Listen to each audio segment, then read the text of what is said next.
Hey friend, please subscribe. 1 second for you. Big deal for me. It was the morning after she told everyone I wasn't man enough. I didn't even know where the words had come from. We hadn't had a fight. No, it wasn't anything like that. It was a quiet, ordinary Tuesday. Marissa and I had been married for 3 years, and things had been relatively calm. Too calm, I guess. But nothing prepared me for the shock of hearing those words escape her lips. Not in the way she said them. Not in front of the people she had chosen to tell. It was all over social media, scattered in comments under photos, in casual conversations at work. Marissa, my wife, had been telling people, her friends, my friends, even our colleagues, that I wasn't man enough for her. It wasn't just a whisper here or there, it was a declaration. A declaration that cut deeper than anything I had ever experienced in my life. And that's when everything started to change. I remember the moment I found out like it was branded into my brain. I was at home, sitting at my desk, scrolling through emails, when a notification pinged on my phone. It was a Facebook message from Adam, one of my closest friends. Hey man, you good? I saw Marissa's post. Is everything all right? The message hit me like a ton of bricks. I had no idea what he was talking about. I opened Facebook, and there it was. A post from Marissa, tagged with a few of her closest friends. Not trying to start drama, she had written. But sometimes you realize you need more. I need someone who doesn't just sit around and wait for life to happen. Someone who can take charge, make decisions, and actually lead. I'm tired of carrying the weight. I need more than someone who isn't man enough to stand up for himself. Maybe it's time for a change. It wasn't just the words that stung. It was the fact that everyone was reading it. She wasn't just venting, she was making a statement. To her, to me, to anyone who had access to her page. And she wasn't wrong. I had become a shell of the man I thought I was. I had let things slide for too long. She was right about one thing. I had never taken charge. I stood up, pacing around the living room. The air felt thick, suffocating.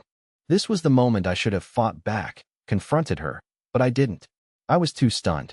I kept replaying the words in my head, trying to make sense of them. I wasn't man enough. In the years we had been together, I had never once thought of myself as weak. I was responsible, reliable. I worked a steady job. I took care of the house. I was there when she needed me. So how had I become the guy who wasn't enough for her? I sat back down on the couch, scrolling through the comments under her post. The more I read, the more I felt the weight of my own inadequacy pressing down on me. Some of her friends agreed with her. Others tried to soften the blow, but no one defended me. No one asked what I thought or felt. The silence was deafening. At that moment, I made a decision. Marissa wanted a real man, a man who could take charge, someone who wasn't afraid to make decisions. Well, I was going to show her. I wasn't just going to talk about being a man. I was going to make a real decision, one that would change everything. But before I could do that, I needed to understand one thing. Why? Why had she done this? Was it really just because I wasn't enough, or was there something more? Something I hadn't seen. Something she had hidden beneath her perfect smile and fake affection? I thought back to the days before, when everything seemed fine. But was it really fine? Or had I been blind to the cracks in our relationship, the things I'd chosen not to see? I didn't have all the answers yet. But I would. I would find them, even if it meant losing everything in the process. The decision I was about to make would be the real test. But one thing was certain. It wouldn't be a decision she could take back. And neither would I. That night, after I saw her post, things in the house were unnervingly quiet. Marissa was still at work, or at least that's what she told me before leaving, but it didn't matter. The silence hung thick in the air like an unspoken threat, suffocating any remnants of comfort I had left. I couldn't stop thinking about what I had read. Not man enough. Those words seemed to echo in my mind, playing over and over like a broken record. At first, I tried to rationalize it. Maybe she was just venting. Maybe it wasn't as serious as it sounded. But deep down, I knew better. When Marissa came home that evening, I wasn't sure how to greet her. Should I act like nothing was wrong? Should I confront her right away? My palms were sweaty as I stood at the kitchen counter, staring at the bottle of whiskey in front of me. I needed something to take the edge off. I poured myself a drink, the glass clinking against the counter, and took a slow sip. The door creaked open behind me, and I heard her footsteps on the hardwood floor. I didn't turn around immediately. I could feel the tension growing between us, thickening with every passing second. Finally, I spoke. Marissa. She didn't answer right away. Instead, I heard her drop her keys on the table, followed by the soft rustle of her jacket slipping off her shoulders. The silence stretched on, too long for comfort. I turned to face her, meeting her eyes for the first time since that afternoon. There was a coldness in them, a stark contrast to the warmth I had once seen there. I could tell she was waiting for me to say something first, to give her an opening. But I wasn't going to make it that easy. Did you mean what you said? I asked, my voice barely above a whisper. She stared at me for a moment, her gaze hardening. You saw the post, didn't you? I nodded, my throat tight. Yeah, I saw it. She sighed, rubbing her forehead as if she were trying to keep herself from breaking down. David, I don't know how else to say it. I'm not happy. I haven't been for a while now. My mind raced, processing her words as if they were a puzzle I couldn't quite solve. Was this really the issue? Was it just that simple? I wasn't what she wanted, so she was telling the world about it? Or was there something more, something deeper that she was hiding behind this public declaration? You're not happy? With what? I asked, my voice strained with frustration. We've been together for 3 years. We've built a life together. You're telling me that none of that matters? Her eyes softened for a moment, but it didn't last. It's not about that, David. It's not about the time we've spent together. It's about who you've become. You've become passive. You don't take charge anymore. You don't make decisions. You've let me carry everything on my own. The words were like a slap to the face, but I couldn't just let her walk away with them. You think I don't care? I asked, my voice rising now. You think I've just been sitting back and letting you do everything? She crossed her arms, her expression hardening once again. It's not just about care. It's about action. You sit around, waiting for things to change on their own. You don't do anything to make things better. You've been like this for months, David. I swallowed hard, the sting of her words cutting through me like a razor. Was this true? Had I really let things get to this point? Was I the one who had been holding us back? Her words hit me harder than any physical blow could. I had always prided myself on being someone who took responsibility. But somewhere along the way, I had stopped making decisions, stopped taking the lead. I had let her down, and worse, I had let myself down. Maybe you're right, I said, my voice quieter now. Maybe I've been complacent. But I'm not that person anymore, Marissa. If you want someone who can take charge, someone who can make decisions, then maybe it's time for me to show you that I can be that person. She blinked, surprised by my sudden change in tone. What are you talking about? I took a deep breath, steadying myself.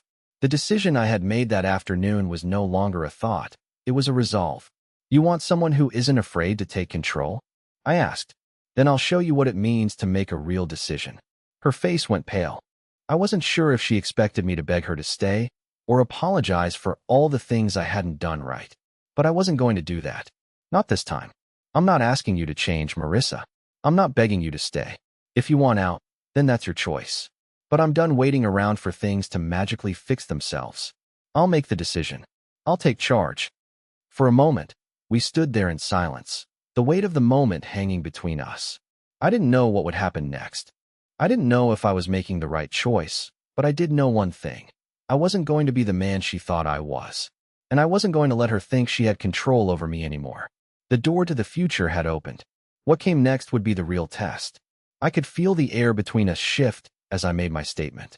Marissa's face turned from shock to confusion, and for a moment, I thought I might have pushed too far. But then her eyes narrowed, and I saw something darker there, something that hadn't been there before. Is this your way of proving something to me, David? She asked, her voice quiet but biting. I didn't reply immediately. I didn't need to. I was done with empty words. In that moment, I knew I had to show her, not just tell her.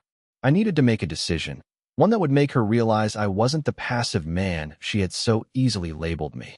I'm not trying to prove anything, Marissa, I said, my voice steady, no hint of doubt in it. I'm telling you that I'm not going to stand by while you drag me through this anymore. If you think I'm not enough, then maybe you need to see what happens when I stop caring about what you think. Her eyes widened, but I didn't give her a chance to respond. I turned on my heel and walked toward the front door. The decision was already made. There was no turning back now. I wasn't leaving just to get her back or beg for forgiveness. No, I was leaving because I needed to prove something to myself. To show myself that I could make a choice and stand by it, no matter the consequences. I grabbed my jacket off the hook by the door, and as I slipped it on, I glanced back at her.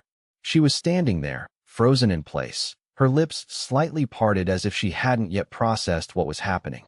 "Where are you going?" she asked, finally finding her voice. Her tone was more defensive now, almost pleading. "I'm going to figure things out, Marissa," I said, my words sharper now, a little more final. "I'm going to decide what comes next for me." I stepped outside, the cool night air biting at my skin. I didn't know where I was going, but I knew I couldn't stay. Not in that house. Not with the weight of her words still hanging over me. The more I walked, the clearer it became that I wasn't just running away from her. I was running away from the person I had become. I didn't call her. I didn't text her. I didn't try to explain myself. The only thing I knew was that I needed space. Space to breathe, space to think, and space to make decisions for myself. Decisions I had been avoiding for far too long. Hours passed before I found myself sitting at the bar of a small, dimly lit pub. It was a place I used to go to when I was younger, back when I didn't have to worry about things like bills, responsibilities, or broken relationships. The bartender, a man I vaguely recognized from my past, slid me a drink without saying a word. "Rough night?" he asked after a few moments of silence. I nodded, not really in the mood for conversation. The alcohol burned in the back of my throat, but it wasn't enough to dull the pain. Marissa's words kept repeating in my head, like an unending loop. "Not man enough." I ran my fingers over the rim of the glass, trying to make sense of what was happening. How had we gotten here? How had I allowed myself to become this person? The man who couldn't stand up for himself. The man who had let everything slip through his fingers without ever realizing it. I couldn't blame her entirely. Sure, she had said some cruel things, but maybe there was truth in her words. Maybe I had let myself fall into complacency, let things go because I was afraid to face the consequences of real change. As the minutes turned into hours, I found myself thinking more about what came next. It wasn't just about Marissa anymore. It was about me. I needed to make a choice, one that wasn't motivated by guilt or desperation. It had to be something real, something that would prove to myself, and to her, that I was capable of being the man she wanted. But more importantly, I had to decide what I wanted for my own future. I looked at my phone, wondering if I should text her. But I stopped myself. No, I wouldn't give her the satisfaction of thinking I was still trying to fix everything. I wasn't some project to be salvaged. If she wanted a decision, I was going to show her what it really meant. For the first time in a long while, I felt a strange sense of clarity, a resolve I hadn't experienced in years. Whatever came next, I knew one thing for certain. This was the moment I took control. This was the moment I decided what my life was going to be. The next few days were a blur. I didn't go back home right away. I stayed at that bar for hours, watching the world go by, trying to piece together the mess my life had become. The thought of returning to the house, facing Marissa, seemed impossible. Every time I considered it, a wave of anxiety washed over me. But deep down, I knew I couldn't avoid it forever. When I finally walked through the door of our home again, I wasn't sure what I expected. Marissa was sitting on the couch, her eyes red-rimmed from crying, but she didn't look at me as I entered. There was no confrontation, no angry words, just silence. It was the kind of silence that spoke volumes, the kind that made you question everything you had once believed. I took a deep breath and sat down opposite her. "We need to talk," I said, my voice surprisingly steady despite the turmoil inside me. She finally looked up at me, her eyes filled with an emotion I couldn't quite place. It wasn't just sadness. It was something deeper, something I wasn't sure I wanted to understand. "David, I don't know what you want from me anymore," she said, her voice barely above a whisper. "I told you what I needed, and you ran. You just left." I swallowed hard. I didn't run, Marissa. I needed time to think, time to figure out what I wanted. My words sounded hollow to my own ears, but they were true. I couldn't keep pretending that everything was okay. "You think I'm the problem?" she shot back, her voice sharp. "You think if you just walk away, things will magically get better?" I didn't know how to answer that. The truth was, I didn't know what I wanted anymore. Part of me wanted to fight for us, to prove I could be the man she needed. But another part of me, the part that had been quiet for so long, was screaming to make a decision that wasn't about her. It wasn't about fixing what was broken, it was about me. "I'm not saying you're the problem," I said slowly. "But I've spent too long focusing on what you need, on trying to be the person you wanted me to be. I need to figure out who I am without you telling me who I should be." Her face twisted in confusion. "Are you leaving me, David?" The question hung in the air, heavier than anything I had ever experienced. I could feel my heart racing in my chest. The answer should have been obvious, but it wasn't. I didn't want to hurt her, but I also didn't want to lose myself in the process. I don't know, I said quietly, the weight of the words sinking in. I don't know if we're meant to be together anymore, but I do know that I can't keep pretending to be someone I'm not. I have to make a choice for me. She stared at me for a long moment, as if trying to read something in my face that she couldn't quite grasp. Then, slowly, she stood up. I've given you all the space you needed, David. But if you're really going to leave, then don't waste any more of my time. The coldness in her voice hit me harder than any accusation could. I knew she was hurt, but there was something else in her eyes, something that made me question if she had already given up on us long before I had walked away. I didn't respond. Instead, I stood up and walked past her, out the door, into the night. The choice had been made, whether I wanted to admit it or not. The air was sharp against my skin as I stepped onto the sidewalk, the cool breeze biting at my face. I had just walked away from the only life I had known, and as much as it hurt, I realized something in that moment. I didn't know who I was without her. I didn't know what my life would look like without the familiar chaos of our relationship. But one thing was clear. I couldn't stay in the shadows of her expectations anymore. This wasn't just about her. It was about me. It had been 2 days since I walked out the door, and I still hadn't heard from her. No calls, no texts, not a single attempt to reach out. Part of me felt relieved, free, even, but the rest of me was waiting for something. A message, a sign, anything that would tell me I wasn't just running away from the mess I had made. I had spent those 2 days in a haze. I stayed in my small apartment, alone with my thoughts, trying to sort out the confusion in my mind. The more I thought about it, the more I realized how little I truly understood about my own life. Had I really been that blind to everything? Had I ignored my own wants, my own desires, just to keep the peace? On the 3rd day, I finally gave in. I picked up my phone and dialed her number. The dial tone rang in my ear for what felt like an eternity before it finally clicked over to voicemail. David, it's me. Her voice came through, soft but distant. I don't know what you want from me anymore. I'm not sure what I'm supposed to feel. I can't fix this if you're not willing to meet me halfway. I stared at the screen, unsure how to respond. Halfway? Was that what we were? Some halfway point between two people who had stopped caring about each other? I was tired of trying to be everything for her, tired of meeting her halfway while I was left with nothing. But I couldn't bring myself to end it. Not yet. I waited for a moment before I left a message. I'm done meeting halfway, Marissa. I've done enough of that. I need to figure out who I am on my own. You're right. We can't keep pretending that we're okay when we're not. I don't know what the future holds for either of us, but I know I have to make this decision for myself. I'm not coming back. Not yet. After leaving the message, I felt an odd sense of finality. It wasn't that I was entirely sure I was making the right choice, but it was the first time I had made a decision based on what I needed. The phone went silent, and for a long time, I just sat there, staring at the screen, trying to process everything. I didn't feel angry anymore, just empty. But the emptiness was different this time. It wasn't fear or guilt weighing me down. It was clarity.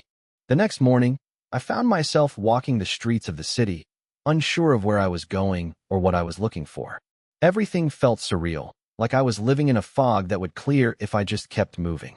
The buildings around me, the crowds passing by, they all seemed distant, disconnected from the reality I had just walked away from. I found myself standing in front of a small cafe I used to visit with Marissa when things were still simple between us. It felt like a lifetime ago. The memories of her laughing over coffee, her eyes sparkling with excitement about some new idea she had, seemed like they belonged to someone else. Someone I didn't recognize anymore. I sat down at an empty table, staring at the coffee menu in front of me. But I wasn't thinking about coffee. I wasn't thinking about anything in particular. I was just trying to feel something. Anything that would confirm I hadn't made a huge mistake by walking away. It wasn't until I heard a familiar voice that I realized how lost I had become in my own thoughts. David. I looked up, and there she was. Sarah. She used to work with Marissa, a colleague I'd met at a party once. We had always gotten along, but we hadn't seen each other in months. I hadn't even known she came to this cafe. Sarah, I said, forcing a smile. Long time no see. She raised an eyebrow as she sat down across from me without waiting for an invitation. You look like you're carrying the weight of the world on your shoulders. What happened? I didn't know what made me tell her, but the words spilled out before I could stop them. Marissa and I are over. She looked at me carefully, her eyes searching my face, probably trying to figure out if I was joking. Wow, she said softly. I didn't know. I mean, we all knew something was off, but what? I asked, my voice catching slightly. Don't take this the wrong way, David. She began, her tone measured. But she never really seemed happy with you. She was always complaining about how you didn't do enough, how you never took charge. I don't know. It felt like she was waiting for something to change. The words hit me harder than I thought they would. It wasn't the first time I had heard something like that. Marissa had told me before, but hearing it from someone else made it feel different, more real. It was as if everyone had known the truth, but me. I don't know what happened to us, Sarah, I muttered, staring down at the coffee cup. I thought we were doing fine. But I guess I was wrong. She reached across the table and placed a hand on mine. It was a gesture that felt oddly comforting, yet strange at the same time. You deserve better than someone who can't see what you bring to the table, David. You're a good guy. Her words felt like a lifeline, but something inside me resisted. I wasn't looking for comfort. I wasn't looking for someone to tell me I was a good guy. What I needed was something more, something real, something I hadn't found in my marriage. I don't know what's next for me, I said, my voice steady but uncertain. But I know I have to make a change. Sarah smiled gently. Well, I don't know if I have the answers for you. But whatever you decide, I think it's time you start making decisions for yourself. It was a simple statement, but it hit me harder than anything else had. For the first time in years, I felt like I had permission to choose my own path. And that path, it was mine to walk, whether I was ready for it or not.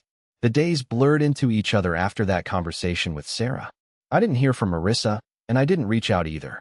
There was something liberating about the silence. But it was also unsettling. I had walked away, yes, but for the first time in my life, I wasn't sure if it was the right decision. One night, I found myself standing at the edge of the city, looking out at the skyline. The lights flickered, casting a cold glow over everything, and I couldn't help but feel the weight of it all. The past few weeks had turned everything upside down, and the more I thought about it, the more I realized how little control I had over anything. I had let things spiral out of my hands, not just with Marissa, but with myself. I thought about what Sarah had said. You deserve better than someone who can't see what you bring to the table. It stuck with me, that line. I wasn't sure if I believed it or not, but it made me wonder. If I wasn't good enough for Marissa, then who was I really good enough for? I didn't have an answer.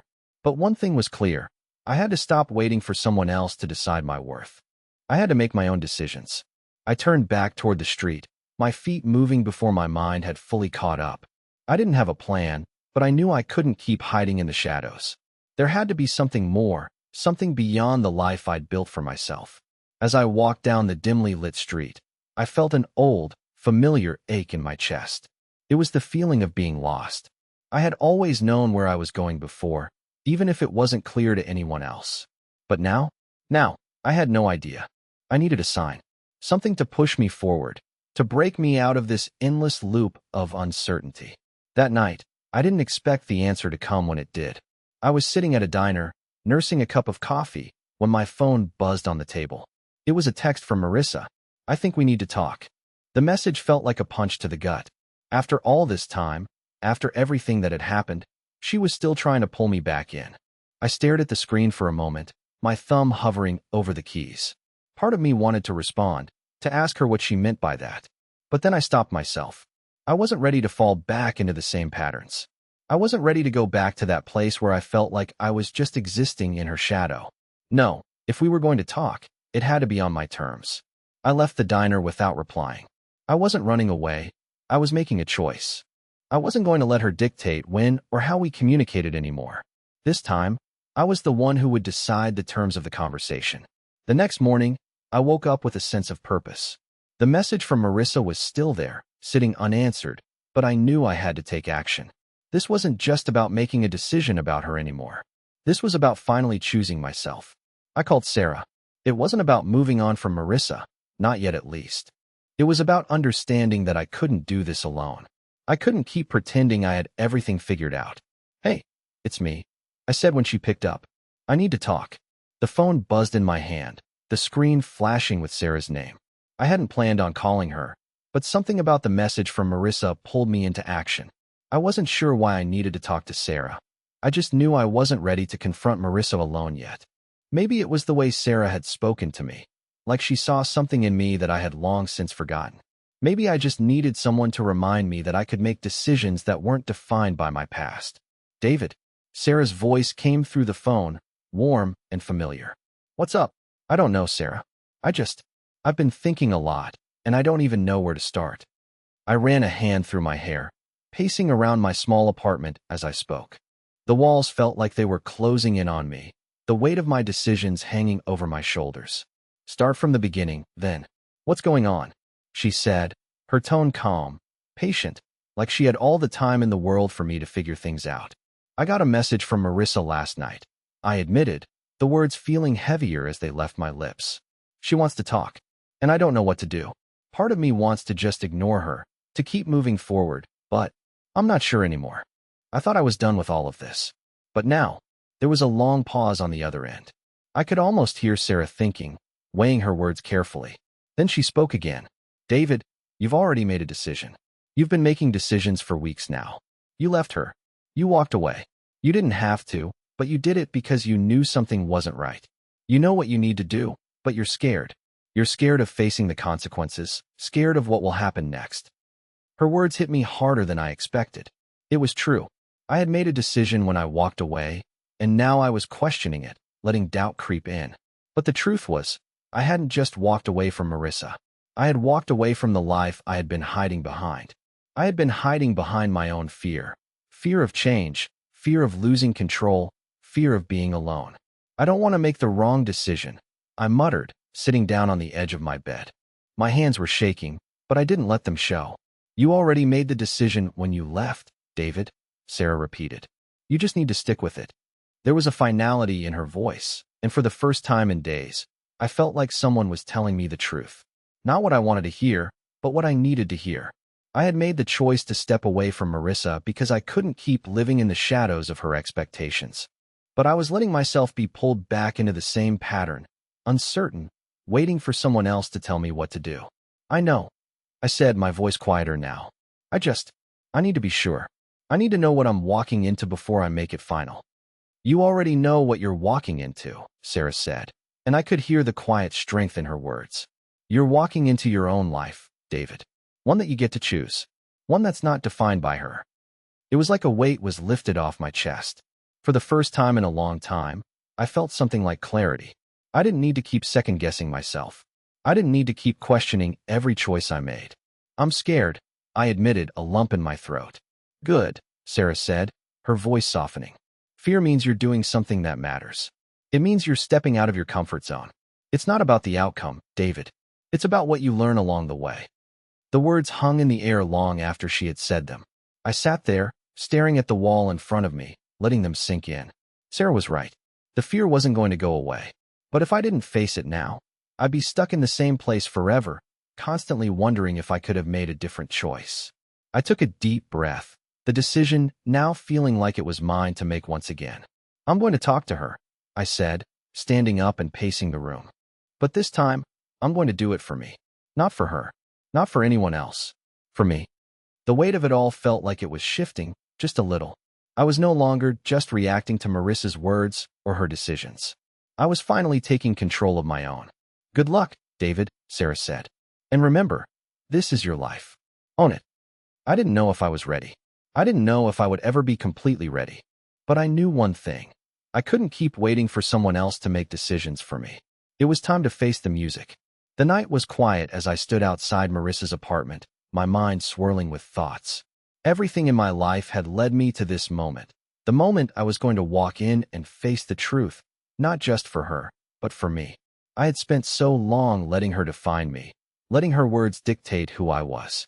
But now, I was ready to take back my life. I rang the doorbell.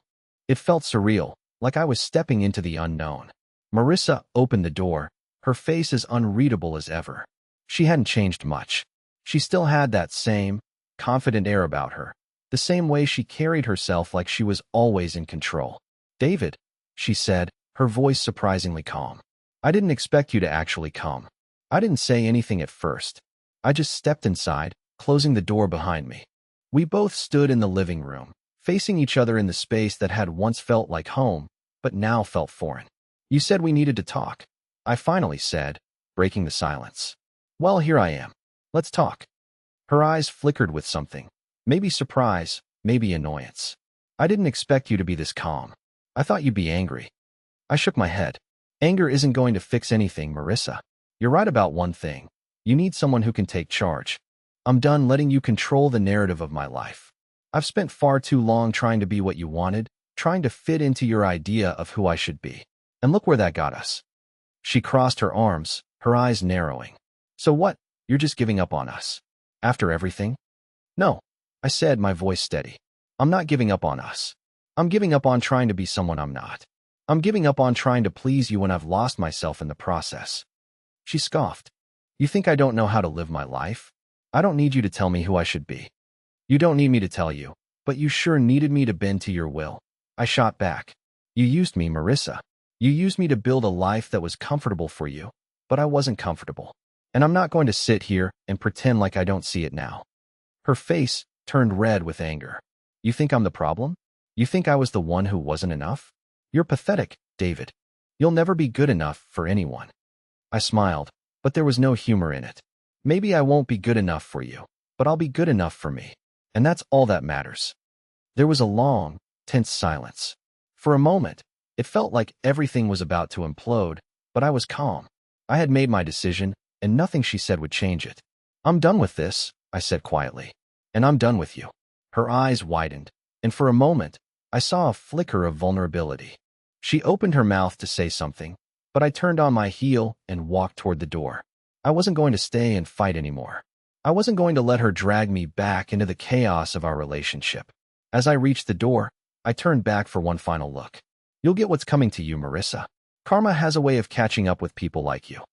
And with that, I walked out of her life for good. Months passed. I moved forward, making a life for myself, piece by piece. It wasn't always easy. There were days when I missed the comfort of what I had known, but the sense of freedom outweighed everything else. I finally felt like I was becoming the person I had been too scared to be. And then one day, I received a message from a mutual friend. It wasn't something I expected, but as I read it, a part of me couldn't help but feel a small sense of satisfaction. Marissa had lost everything. She had burned bridges with almost everyone in her life, all for the same reason: her inability to take responsibility for her actions. People saw her for what she truly was, a manipulative force who always tried to control the narrative, no matter the cost. She had tried to keep up the image of having everything under control, but people had finally started to see the cracks.